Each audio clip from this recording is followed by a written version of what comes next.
महाशिवरात्रीला स्त्री आणि पुरुषांनी घरात पाळा महत्त्वाचे 9 नियम. नमस्कार मैत्रिणींनो, महाशिवरात्री हा भगवान शिवाचा अत्यंत पवित्र आणि शक्तिशाली दिवस मानला जातो. या दिवशी केलेली पूजा, जप, उपवास आणि नियम पाळले तर अनेक जन्मांची पाप नष्ट होतात, मनोकामना पूर्ण होतात आणि घरात सुख समृद्धी येते. पण बऱ्याच जणांना प्रश्न पडतो, महाशिवरात्रीला घरात नेमके कोणते नियम पाळायचे? स्त्री आणि पुरुषांनी काय करावे आणि काय करू नये? आजच्या या व्हिडिओमध्ये आपण जाणून घेणार आहोत महाशिवरात्रीचे 9 अत्यंत महत्त्वाचे नियम, जे प्रत्येक शिवभक्ताने पाळायलाच हवेत. व्हिडिओ शेवटपर्यंत नक्कीच बघा, तेव्हाच तुम्हाला हे 9 महत्त्वाचे नियम समजतील. नियम पहिला, सकाळी लवकर उठून स्नान करा. या दिवशी ब्रह्ममुहूर्तावर उठावे. स्वच्छ स्नान करूनच शिवपूजेला सुरुवात करावी. शक्य असेल तर गंगाजल किंवा तुळशी टाकून आंघोळ करावी. नियम दुसरा, उपवास पाळणे. महाशिवरात्रीला उपवासाला खूप महत्त्व आहे. फळाहार, दूध किंवा साधा उपवास करून पूर्ण दिवस शिवनामस्मरण करावे.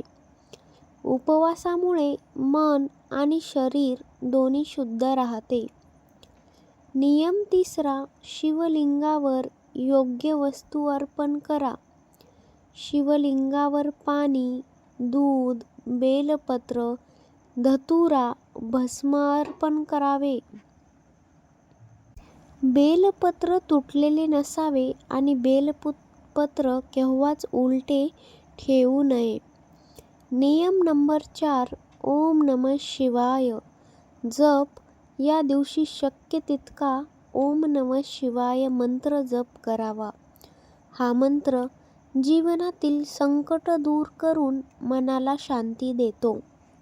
नियम नंबर 5, रात्री जागरण. शिवरात्रीला रात्री जागरण करून भजन, कीर्तन, शिवा कथा ऐकणे खूपच पुण्य मानले जाते. यामुळे भगवान शिवाची विशेष कृपा मिळते. नियम नंबर 6, तामसिक अन्न टाळा. या दिवशी मांस, मद्य, लसूण, कांदा यांसारखे पदार्थ खाऊ नयेत. सात्विकता राखणे खूपच गरजेचे आहे. नियम नंबर 7, वादविवाद अजिबात करू नका. महाशिवरात्रीच्या दिवशी घरात भांडण, राग, अपशब्द टाळा. शांत आणि प्रसन्न वातावरण ठेवा. नियम नंबर 8, पती-पत्नीने पवित्रता राखावी. या दिवशी ब्रह्मचर्य पाळणे अत्यंत महत्त्वाचे मानले जाते. यामुळे पूजेचे फळ अनेक पटींनी वाढते. दानधर्म करा. गरजू लोकांना अन्न, कपडे आणि शक्य तेवढी तुम्ही मदत करा. दान केल्याने शिवकृपा लवकर प्राप्त होते. तर मैत्रिणींनो, हे होते महाशिवरात्रीला पाळायचे 9 महत्त्वाचे नियम.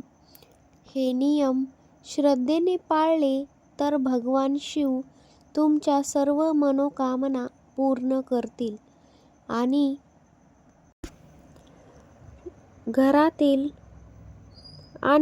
घरामध्ये आनंद, शांती आणि समृद्धी नांदेल. व्हिडिओ आवडला असेल तर व्हिडिओला लाईक करा, शेअर करा आणि अशाच धार्मिक माहितींसाठी चॅनलला सबस्क्राईब करायला अजिबात विसरू नका. दादा आणि दीदींनो, आपल्या व्हिडिओला हाईप करा. धन्यवाद. हर हर महादेव, ओम नमः शिवाय, सदैव तुमच्याशी पाठीशी राहावोत.